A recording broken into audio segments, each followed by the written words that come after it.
Gold trusted gold buyers మీరు తాకట్టు పెట్టిన బంగారాన్ని విడిపించి ఈ రోజు ఉన్న మార్కెట్ ధరకు కొనబడును. ప్రభాస్ గారితో మీ first film, how was your experience meeting Prabhas first time? అప్పటికేం తెలియదు కదా, అందరు కొత్త వాళ్ళు. అంటే నేను నా ఫస్ట్ సినిమా ఏదైతే నా ఎక్స్పీరియన్స్ ఉంటుందో సేమ్ అంటే ఒక నైవ్గా అమాయకంగా ఎవరు ఏదో చెప్తున్నారు ఏంటి. ప్రభాస్ కూడా సత్యానంద్ గారి దగ్గర స్టూడెంట్ యాక్చువల్లీ. అవును. సో అలాగా అప్పుడు తను వచ్చినప్పుడు అలా ఉండేవారు. బట్ తను మంచి పర్సనాలిటీ అండ్ అంటే తను వాక్ చేస్తున్నప్పుడే నాకు అనిపించేది, ఓ మ్యాన్ అసలు ఎంత మ్యాన్లీగా ఉంది తిని వాక్ అనేది. నాకు అప్పుడు ఒక మారుతి కారు ఉండేదన్నమాట. షార్ట్ గ్యాప్లో వచ్చి తను కార్లో పడుకునేవాడు. అంటే రాత్రంతా అంటే ఈ షూటింగ్ టైర్డ్నెస్ తోటి ఇంకొక 2 గంటలు పడుకొనిస్తే బాగుండు కదా అంటూ ఉండేవాడు అనమాట తను. So yeah, that was a wonderful experience. ఎలా అనిపిస్తుంది అంటే today he's one of the biggest pan world super star. ఇప్పుడు if you met him Ravi garu, would you have the same vibe?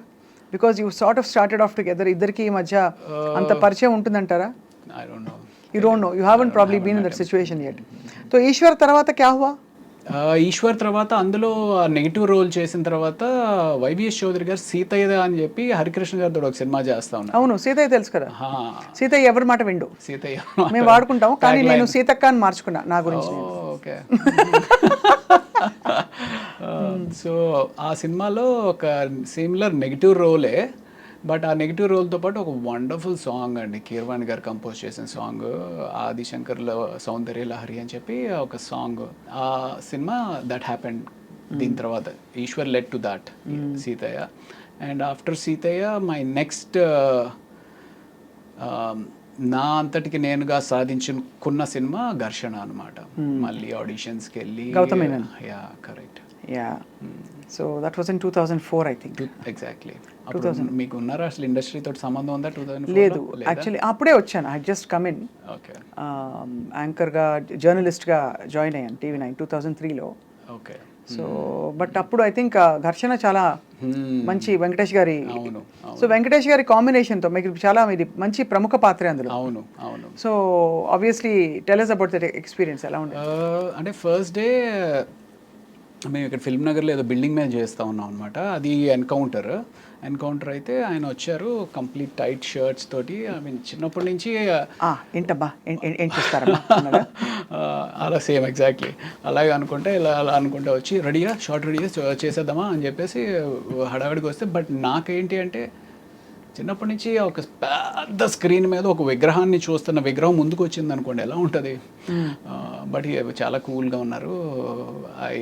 ఆయన చూడడమే ఒక థ్రిల్లింగ్ ఎక్స్పీరియన్స్ అనిపించింది అనమాట నాకు. దెన్ నాకు అది that was the first day. అక్కడి నుంచి రోజు షూట్ చేస్తూ ఉన్నాము. అండ్ దెన్ శ్రీలంక వెళ్ళి ఆ ఎపిసోడ్ చేసాము. ఆ శ్రీలంకలో బోట్ మునిగిపోయింది. మేము యాక్చువల్లీ ఏదైతే ఆ హౌస్ ఉంటుంది, if you remember that movie, ఆ హౌస్ ఉంటుంది వెంకటేష్ గారు ఆ సీన్ హీరోయిన్ది ఒక హౌస్ ఉంటుంది అనమాట. ఆ హౌస్కి ఒక బోట్లో ఒడ్డు నుంచి ఆ ఇంటికి వెళ్ళి అక్కడ షూటింగ్ చేసుకుని మళ్ళీ ప్యాకప్ తర్వాత ఇటు వచ్చేయాలి. సో ఈ బోట్ ఏదైతే ఉందో అది టెంపరీగా తయారు చేసిన బోట్ అనమాట. ఆ టెంపరీగా తయారు చేసిన బోట్ మీద అందరూ ఎక్కేశారు. అప్పటికి వెంకటేష్ గారు ఇది కూడా చేశారు. ఎంతమంది పట్టొచ్చు అది ఇంట్లో అంటే, సార్ 15 మంది పట్టొచ్చు సార్ అని అన్నాడు. 15 మంది ఎంతమంది ఉన్నాం, మనం ఎంతమంది ఉన్నామంటే, సార్ 16 మంది ఉన్నామండి, ఇంకో 4 దింపేశానండి ఎక్కువ ఉంటాయి అని చెప్పేసి అతను అన్నాడు. సో బోట్ స్టార్ట్ అయింది. బోట్ స్టార్ట్ అయితే కరెక్ట్గా వెంకటేష్ గారు ఆ సీన్ మాట్లాడుకుంటూ ఉన్నారు. ఏంటి మీరు శివమణి అనే సినిమాకి థాయిలాండ్లో ఏదో బోట్ ఎక్స్పీరియన్స్ అయిందంట కదా, బోట్ మునిగిపోతుందంట కదా, ఇది ఇలా మాట్లాడుతున్నారు. నేను ఇలా చూస్తుంటే బోట్లో ఇంక నీళ్ళు వస్తున్నాయి. ఏంట్రా నీళ్ళు వస్తున్నాయి అనుకుంటున్నా. అలా వస్తున్నాయి, అలా స్పీడ్గా ఎక్కువైపోతూ ఉంది. సరే ఇటు వస్తున్నాయి కదా, ఇటు మునిగిపోతుంది కాబట్టి అందరం ఇటు వచ్చేద్దాం అన్నట్టుగా నేను ఇటు వచ్చాను కదా, అది ఆగట్లా. అలాగే నీళ్ళు వచ్చేస్తున్నాయి అని అరుస్తూ ఉన్నాం. ఇంతలో ఇటు వచ్చాము, అది విత్ ఇన్ సెకండ్స్ మొత్తం టాపులు అయిపోయింది. మీరు పడ్డారు? టాపులు అయిపోయింది. బోటు పైన ఎవరు లేరు. బోటు తిరగబడిపోతే మనుషులందరూ బోటు కింద ఉన్నారు. ఏంటి వెంకటేష్ గారు ఆ సీన్ మొత్తం క్రూ, కెమెరామ్యాన్. అయితే అందరికి ఈత వచ్చా అండి? ఎవరికి? ఒక్క కెమెరామ్యాన్ గారికి వచ్చు. క్రిటికల్గా ఇంజ్యూర్ అయ్యి ఒక 3 రోజులు షూటింగ్ అయిపోయింది ఆ కెమెరామ్యాన్ గారి వల్ల. అయ్యా. ఎందుకు అంటే మేమందరూ ఆ బోట్ ఎప్పుడైతే తిరగబడిపోయిందో లక్కీగా ఏంటంటే బోట్ మునగల, తిరగబడిపోయి ఇట్ వాస్ హోల్డింగ్ అనమాట. సో ఎవరికాళ్ళు బోట్ పట్టుకుని నిలబడ్డాం. ఈ కెమెరామ్యాన్ అనే అతను లోపల ఎక్కడో ఆయన షర్ట్ దేనికో హుక్ అయిపోయి ఉంది. సో అందరూ వచ్చారు. అసిన్ వాళ్ళ ఫాదరు అవును కెమెరామ్యాన్ అంటే అదిగో అక్కడ కాల్ కనపడుతుంది అని చెప్పి పూల్ చేస్తుంటే రావట్లా. మొత్తానికి లాగి పైకి ఎక్కిస్తే ఆయనకి స్పృహ లేకపోయేటప్పటికి సిపిఆర్ చేసి ఆయన మీరు కాపాడారు కదా యా, యా. అమ్మయ్య డాక్టర్ చదివినందుకు మీరు అమ్మయ్య, అదో తృప్తి నిజంగానే. ఇప్పుడు అయిపోయింది కాబట్టి నవ్వుకుంటున్నామండి, అవును. But imagine what could have happened. Correct. Was it very deep ఇది లేదు అంటే 30 feet it was 30 feet 30 feet చాలండి. మనం ఎంత ఉంటాం, ఎంత కష్టపడినా కూడా 6 గంటలు ఉండం కదా. అంతే, మనకేం పెద్ద డీప్ అవసరం లేదు, ఒక 7 అడుగులు ఉంటే చాలు పోవడానికి. అదే అది 7 అడుగులు కూడా అవసరం. ఆ బోట్ ఇప్పుడు షర్ట్ని పట్టుకుంది, పైకి రాలేకపోతే చాలు కదా. అది 5 అడుగుల్లో పైకి రాలేకపోయినా అయిపోయి ఉండేది. వెరీ స్కేరీ అండి, very scary. Correct. After that ఏంటి, did you suspend the shoot? లేదు, ఒక 1 day బ్రేక్ ఇచ్చారు. ఆ తర్వాత అప్పుడు డిసైడ్ అయిపోయి ఉంటారు, హర్ షూటింగ్ మే ఏక్ డాక్టర్ హోనా చాహియే అని. ప్రాబబ్లీ అలాంటి ఎక్స్పీరియన్స్ ఇంకొకసారి కూడా అయింది. బట్ కాదు, ఆయనకు సిపిఆర్ చేశారా మీరు? నేను చేయలేదు. ఆ కెమెరా అసిస్టెంట్ కెమెరామ్యాన్ ఒక అతను ఉన్నాడు, అతను చేశాడు.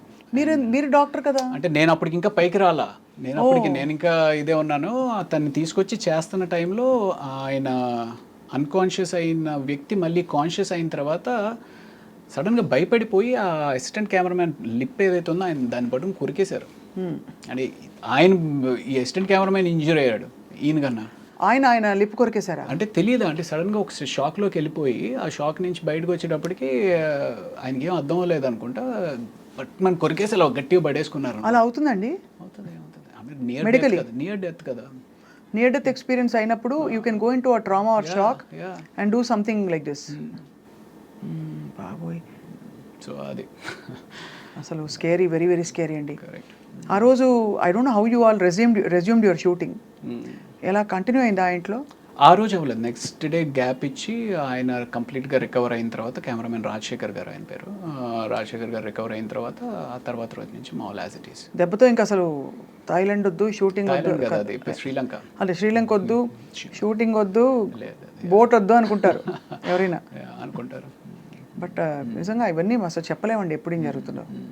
సో ఆ తర్వాత అఫ్ కోర్స్ మీరు మళ్ళీ ఇంకో సంఘటన ఉందని చెప్పారు. ఇంకోటి ఈ మధ్య అమ్మమ్మ గారి ఇల్లు అని చెప్పి ఇక్కడ రామోజీ ఫిలిం సిటీలో షూటింగ్ చేస్తూ ఉన్నాం అనమాట.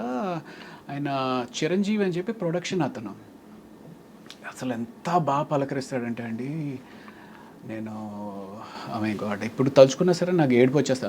సార్ కొంచెం కాఫీ తీసుకొస్తాను సార్ కొంచెం అని చెప్పి అలా తీసుకొచ్చి ప్రేమగా సర్వ్ చేయడం అనమాట. భోజనం చేస్తాను, సార్ ఈ కూర ఉందండి అద్దరిపోయింది కొంచెం వేసుకోండి సార్ కొంచెం, అంత ప్రేమగా ఉండేవారండి. ప్లస్ అమ్మమ్మ గారి ఇల్లు అనేది మేము ఆల్మోస్ట్ అప్పటికి ఒక 20 days ఏదో చేస్తూ ఉన్నాము. అందరి మధ్య ఒక బాండింగ్ వచ్చేసింది. ఆయన ఇలాగ మాకు సర్వ్ చేస్తూ ఉన్నాడు, సర్వ్ చేస్తా కూడా అన్కాన్షియస్ అయిపోయాడు. అన్కాన్షియస్ అయిపోతే ఇదేంటి ఇలా అన్కాన్షియస్ అయిపోయాడని చెప్పి నేను వెళ్ళి పరిగెత్తుకుని చూస్తున్న అతనికి చెయ్యి ట్విస్ట్ అయిపోతుంది. వెంటనే నేను పట్టుకున్నాను, కానీ ముందు పడుకోబెడదాము అంటే సడన్గా లో బీపీ కానీ ఏదైనా అయిందని చెప్పి కింద పడుకోబెట్టాం. ఆయన ఇంట్లో 108కి ఫోన్ చేసాం కానీ సేవ్. ఏమైందండి? సింకోప్ కాదు, ఆయనకి ఇది బ్లడ్ హ్యామరేజ్ అయింది. Oh my god. అదే బ్రెయిన్ హ్యామరేజ్. Very scary. అప్పుడు విపరీతంగా చాలా అంటే I couldn't control myself, విపరీతంగా ఏడుపు వచ్చింది. అంటే కళ్ళ ముందు అలా మనిషి చచ్చిపోవడం అనేది దట్ వాజ్ జరిగినాయి. కానీ హాస్పిటల్లో కూడా దిస్ వాజ్ లైక్ అంత దగ్గరగా ఉన్న వ్యక్తి. But whatever it is, అంటే ఇట్ ఒక ఈవెంట్ఫుల్ లైఫ్ ఇది ఇలా చూస్తే మీరు. ఘర్షణ నుంచి మొదలుకుని తర్వాత అతడు also you played a very good role. అవును. త్రివిక్రమ్ శ్రీనివాస్ గారు అంటే సినిమా అదే హీరో కింద మేము ఏదైతే శుభవేళ చేశానో దానికి దశరథ్ అని చెప్పి రైటర్ అనమాట. దశరథ్ త్రివిక్రమ్ గారు కూడా బాగా క్లోజ్గా ఉండేవారు. సో అలాగే అంటే అప్పట్లో ఒక టీమ్ లాగా ఉండేవారు అనమాట. ఈ నెంబర్ ఆఫ్ అప్కమింగ్ డైరెక్టర్స్ కానీ రైటర్స్ కానీ వీళ్ళంతా ఒక హ్యాంగ్అవుట్ ప్లేస్లో కలవడం ఇది అది అంతా. సో ఆ రకంగా ఇలాగ త్రివిక్రమ్ శ్రీనివాస్ గారిని వెళ్ళి కలుద్దాం అనుకుని ఫస్ట్ టైం వెళ్ళి కలిశాను ఆఫీస్లో. సార్ ఇలాగ తెలుసు కదండి, I want to get back again, ఏమైనా ఉంటే చెప్పండి సార్ అంటే అసలు ఎంత నవ్వుతో పలకరిస్తారండి త్రివిక్రమ్. ఎప్పుడైనా మాట్లాడి కలిసారా మీరు? కలిసాను. సో ఎంత వార్మ్ రిసెప్షన్ ఉంటుందంటే ఆయన దగ్గర. సో ఆయన వెంటనే చెప్పారు మనం చేద్దాం రవి అని చెప్పేసి అతడు సినిమా ఆఫర్ వచ్చిందనమాట. ఐ మీన్ ఈ సినిమాలు ఈ మెయిన్ సినిమాలు అన్నీ కాకుండా అసలు మొత్తం ఎన్ని సినిమాలు చేశారు రవి గారు? ఐ డోంట్ నో అండి, నేను ట్రాక్ చేయలేదు కానీ బట్ 200 అయితే షూర్గా అయ్యి ఉంటుంది అనుకుంటున్నాను. అంటే we just look at how destiny opened up doors for you. ఎంత బ్యూటిఫుల్గా ఒకదాని తర్వాత ఒకటి వాటంతట అవే వచ్చావు కదా. అంతే. కొంచెం మీ ప్రయత్నం అక్కడక్కడ ఉన్నా కూడా ఇనిషియల్గా కానీ తర్వాత అస్సలు నేను నా ప్రయత్నం లోపమే జరుగుతుందేమో అనిపిస్తుంది అప్పుడప్పుడు. అంటే సమ్వేర్ ఈ సినిమా కెరియర్ అనేది స్కిల్ నేర్చుకోవడం ఎంత ఇంపార్టెంటో ఆ స్కిల్లో ఒక భాగమైన మార్కెటింగ్ చేసుకోవడం చాలా ఇంపార్టెంట్. అవును కదా. అది ఆ భాగాన్ని మనకి యూజువల్గా మనం ఏ కెరియర్కి కూడా ఎవరు సరిగ్గా ఎక్స్ప్లెయిన్ చేయరు. ఏముందిరా నీలో టాలెంట్ ఉంటే నీకే వస్తుంది కదా అని ఒక తప్పుడు ఆలోచనతోటి మనం ఉంటాం అనమాట. లేదా మనం మార్కెట్ చేసుకోకపోతే మనకి డెఫినెట్గా వెనకుండిపోతాం అనేది తెలుసుకుంటే మంచిది. అవును, కరెక్టే. అది మార్కెటింగ్ చాలా అవసరం. మీ ఇంటర్వ్యూస్ అసలు దాదాపు లేవనే చెప్పాలి. లేదండి, ఎప్పుడో 2010-11 టైంలో ఒక ఇంటర్వ్యూ ఒకటి ఇచ్చినట్టున్నారు. ఇప్పుడు ఆ తర్వాత ఇదే ఇంటర్వ్యూ. నాకంటే అదే మన గురించి చెప్పుకునేది అంత ఏముంది అనిపిస్తుంది. ఒకటి, రెండు, ఐ మీన్ ఇప్పుడు దానికి తోడు తమ్నైల్స్ మరీ దారుణంగా పెట్టేస్తారు. మనం ఒకటి మాట్లాడితే ఒకటి పెడతా ఉంటారు. ఆ తమ్నైల్స్ చూసి భయం వేస్తూ ఉంటుంది. అన్ని యూట్యూబ్ ఇంటర్వ్యూస్ ఎక్కువైపోయినాయి. ఇప్పుడు అదే మా వాళ్ళు పెడతారు ఎలాగో. ఆ రోజు చిరంజీవికి ఏమైందంటే అని. ఏ చిరంజీవి చెప్పరు కాబట్టి.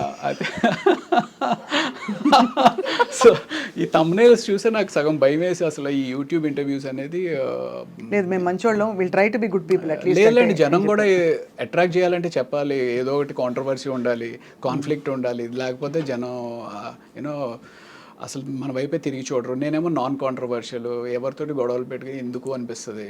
సో అందుకని ఎలాగో ఇంట్రెస్ట్ ఉండదు కదండి ఏమన్నా ఇంటర్వ్యూస్. బట్ ఓవరాల్గా